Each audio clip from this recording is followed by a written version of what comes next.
मुख्यमंत्री नीतीश कुमार आखिरकार भारतीय जनता पार्टी के सामने बिला शर्त क्यों झुकते चले जा रहे हैं। सियासत में नीतीश कुमार की मिसाल ऐसी ही दी जाती है कि वो हमेशा से अपनी बात मनवाने के लिए सब कुछ कर जाते हैं। सियासी दबाव बनाने की कोशिश अगर हो तो नीतीश का नाम सबसे ऊपर आता है। लेकिन आखिरकार हुआ क्या है कि जिस नीतीश के भरोसे केंद्र की भारतीय जनता पार्टी की सरकार चल रही है, वहां पर मुख्यमंत्री नीतीश कुमार बिहार में झुक गए हैं। ऐसा इसलिए कहा जा रहा है क्योंकि राज्यसभा की 2 सीटों पर नामांकन की प्रक्रिया समाप्त होने को है, लेकिन भारतीय जनता पार्टी अपनी मनमर्जी का 2 नेता राज्यसभा भेजने के लिए तैयार है। यानी ठाकुर जी वाली सीट खाली हुई, नवादा से मेंबर ऑफ पार्लियामेंट हो गए, तो वो भी एनडीए के खाते में यानी बीजेपी के खाते में चली गई।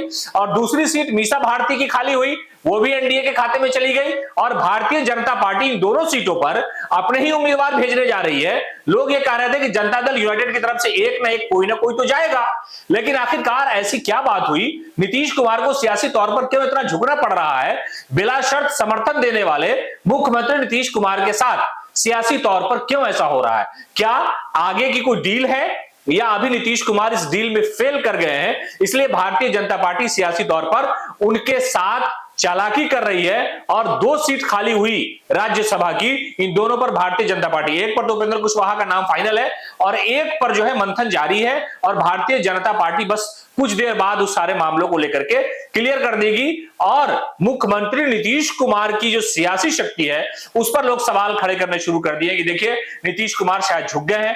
विशेष राज्य के दर्जे का मामला हो, उस पर भी विपक्ष ने हमला किया कि नीतीश जी इतना मत झुकिए। लालू प्रसाद यादव ने तो बरजस्ता कहा कि केंद्र से अपना अधिकार छीनना पड़ता है, मांगने से नहीं मिलता है, इसलिए नीतीश जी आप केंद्र से अपना अधिकार छीनिए। यह सियासी अधिकार का मामला था, राज्य के विकास को लेकर के था। लेकिन अब जो है सियासी हिस्सेदारी की बात है गठबंधन में कि आखिरकार जनता दल यूनाइटेड को भारतीय जनता पार्टी राज्यसभा की 2 सीटों में से 1 सीट क्यों नहीं दे रही है। हालांकि जेडीयू की तरफ से कई सारा नेता लाइन में है, केसी त्यागी हो, अशफाक करीम हो, इन लोगों के बारे में कहा जा रहा था कि ये लोग राज्यसभा जा सकते हैं। लेकिन भारतीय जनता पार्टी 1 सीट तो उपेंद्र कुशवाहा को दे चुकी है कि कुशवाहा का जो वोट है वो 2025 में इधर आ जाए, इसलिए कुशवाहा डिप्टी सीएम सम्राट चौधरी को बनाया हुआ है।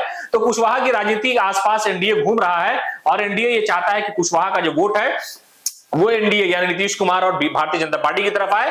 लेकिन ऐसे हालात में नीतीश की सियासी गिरफ्त पर थोड़ी सी लोगों की निगाह है कि आखिरकार इनकी गिरफ्त कमजोर क्यों हो रही है। कि भाई सियासी तौर पर अधिकार लेने की बात नीतीश कुमार करते हैं, लेकिन राज्यसभा की 2 सीटें आम सीट है, तो ऐसे हालात में नीतीश कुमार क्यों अपने आप को सरेंडर कर चुके हैं? भाई क्यों आत्मसमर्पण करने के लिए तुल गए हैं कि भाई आपको जो लेना है ले लीजिए, हमको मुख्यमंत्री रहने दीजिए। हालांकि लोग ये कह रहे हैं कि केंद्र की जो सरकार है वो नीतीश की सियासी मेहरबानी की वजह से चल रही है, लेकिन आखिरकार राजनीतिक मजबूरी क्या है नीतीश के पास कि राज्यसभा की दोनों सीटें उन्होंने भारतीय जनता पार्टी के झोली में डाल दिया।